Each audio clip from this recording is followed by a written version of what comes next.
Pada suatu hari, ada pemuda bernama Ken Arok yang sering mencuri untuk anak dan istrinya.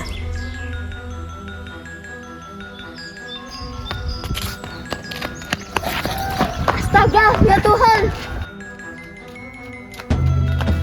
Namun lambat laun, Ken Arok menjadi lebih kuat di bawah pelatihan Pulau Gawe. Arok, apa yang terjadi padamu, Arok? Kau tidak seperti biasanya. Empu, Ananda selalu berpikir bagaimana takdir Ananda ke depannya, Empu. Apakah Ananda akan selalu menjadi pemuda yang miskin, yang bahkan tidak bisa menghidupi anak dan istrinya, Empu, tanpa mengambil hak orang lain? Wahai muridku, aku punya saran untuk mengubah takdirmu. Namun, ini akan menyakiti orang-orang terdekatmu. Baik, Empu, Ananda akan berusaha merubah takdir Ananda. Setelah mendengar hal itu, Ken Arok pun pergi dan tidak butuh waktu lama untuk Ken Arok menjadi kepala prajurit kerajaan Tumapel. Namun, Ken Arok menjadi jarang pulang ke rumah. Suatu hari, Ken Arok pulang dan melihat istrinya telah menunggunya dengan sangat khawatir. Arok, hari ini kau pulang terlambat lagi. Aku rindu. Jangan rindu, istriku. Rindu itu berat. Biar aku saja.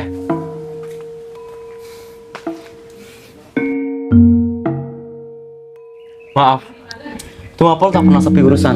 Walaupun aku hanya prajurit kecil, tapi bebanku seolah besar, istriku. Aku tak pernah keberatan hidup sederhana, Arok.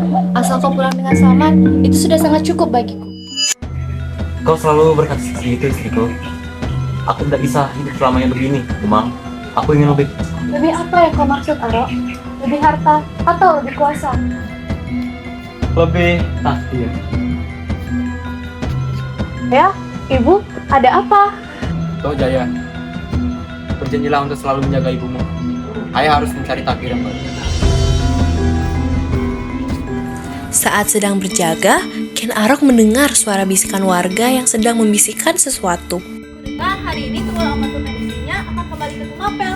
Ada isu yang mengatakan bahwa mereka akan segera memiliki keturunan. Aku juga dengar saat di pasar seperti itu. Ayo kita datang ke acara penyambutan mereka, yuk!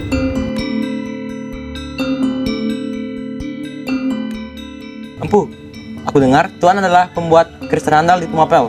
Apakah Anda bisa membuatkanku keris untuk membunuh Tunggul Amatung? Baiklah, Arok. Jika kau ingin mencari keris untuk membunuh sang raja, aku akan membuatkannya untukmu. Namun, itu akan membutuhkan waktu yang cukup lama. Hari demi hari pun berlalu. Namun penantian itu terasa lebih panjang dari waktu itu sendiri. Setiap malam Ken Arok datang ke padepokan, melihat Pu Gandring menempa besi dengan api dan doa. Empu, apakah kerisnya sudah selesai? Aku ingin menggunakannya sekarang.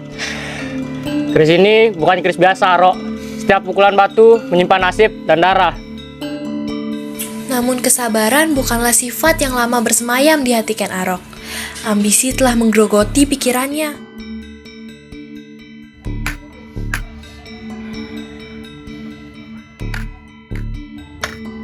Dalam kemarahan dan keputusasaan, Ken Arok meraih keris yang belum selesai itu. Namun berapa lama lagi keris itu akan selesai, Empu? Kesempatanku semakin sempit. Kesabaran adalah bagian dari ujian ini. Keris ini belum Aku selesai. tidak punya waktu lagi untuk menunggu kesempurnaan. Ingat kata-kataku. Keris ini akan menahan 7 nyawa, termasuk dirimu. Ken Arok menusukkan keris itu ke tubuh Pu Gandring. Dengan keris terkutuk di tangannya, Ken Arok melangkah menuju kejahatan yang telah ia pilih sendiri. Pada awalnya, Ken Arok, seorang pemuda yang ambisius yang berasal dari kalangan rakyat biasa, berhasil membunuh Raja Tunggul Ametung, penguasa dari kerajaan Tumapel. Pembunuhan ini dilakukan menggunakan keris Pu Gandring yang belum selesai diasah. Ken Arok secara licik mengambil keris tersebut dan membunuh Pu Gandring agar tidak ada saksi. Kemudian menyelipkan keris itu kepada Kebo Ijo untuk memfitnah bahwa dialah yang membunuh Tunggul Ametung. Motif utama Ken Arok adalah keinginannya untuk memiliki Ken Dedes, istri cantik Tunggul Ametung yang diyakini memiliki tanda-tanda akan melahirkan raja. Paduka, Tumapel kini berada di bawah tanggung jawab hamba. Segala keputusan akan hamba abdikan pada negeri ini. Aku sudah banyak tahu tentangmu, Arok. kesetiaanmu, keberanianmu, dan juga ambisi. Ambisi Amba hanyalah untuk menjaga Tumapel agar tidak jatuh ke tangan yang salah. Sejak Tumapel kehilangan suamiku, hatiku terasa berjalan tanpa arah. Namun pada saat aku bertemu denganmu, aku merasa hatiku lebih tenang. Jika ketenangan itulah dariku, maka izinkan aku untuk menjagamu seumur hidup, Paduka. Kau memanggil Supadita, tapi tatapanmu lebih dari sekedar teman.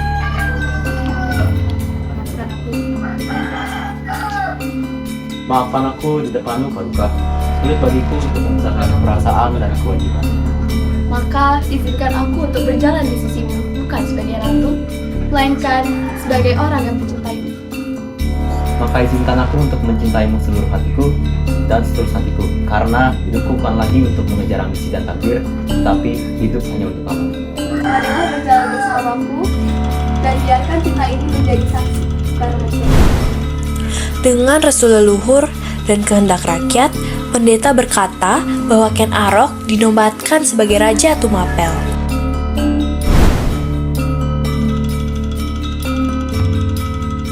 Saat dinikahi Ken Arok, Ken Dedes tengah mengandung anak tunggal Ametung. Anak itu lahir dan diberi nama Anusapati. Meski bukan darah dagingnya, Ken Arok membesarkan Anusapati sebagai calon penerus tahta. Seiring berjalannya waktu, Anusapati tumbuh dewasa. Hingga pada suatu saat, Ken Dedes merasa bahwa waktunya telah tiba. Ia mengungkapkan kebenaran yang lama disimpan. Ia menunjukkan keris Pugandring. Ia menceritakan bahwa ayah kandung Anusapati telah dibunuh, dan pembunuh itu adalah Ken Arok. Sejak saat itu, hati Anusapati tidak sama lagi. Setelah mengetahui kebenaran, Anusapati mulai memendam amarah. Di hadapan istana, ia tetap terlihat patuh. Namun di dalam hatinya, dendam tumbuh perlahan. Ia menunggu saat yang tepat. Keris Pugandring kembali menjadi pusat dari bencana yang gelap. Akhirnya pada tahun 1227, saat itu pun tiba. Anusapati membunuh Ken Arok menggunakan keris yang sama. Keris Pugandring kembali menumpahkan darah. Lingkaran kekerasan berulang. Setelah kematian Ken Arok, Anusapati naik tahta sebagai raja kedua Singasari. Setelah menjadi raja, Anusapati berusaha melanjutkan pemerintahan Singasari. Namun bayang-bayang masa lalu terus menghantuinya. Pemerintahannya tidak sepenuhnya stabil. Di balik ketenangan istana, dendam belum benar-benar berakhir. Namun di sisi lain, Tohjaya, putra kandung Ken Arok, mengetahui kematian ayahnya. Ia mengetahui siapa pelakunya. Amarah pun muncul. Pada tahun 1248, Tohjaya melancarkan balas dendamnya. Anusapati pun terbunuh. Keris Pugandring kembali digunakan. Kutukan itu seolah terus menagih korban. Setelah Anusapati tewas, Tohjaya naik tahta. Namun kekuasaannya tidak kokoh. Dukungan yang lemah, istana yang dipenuhi oleh ketegangan, pemerintahannya hanya berlangsung dalam waktu yang sangat singkat.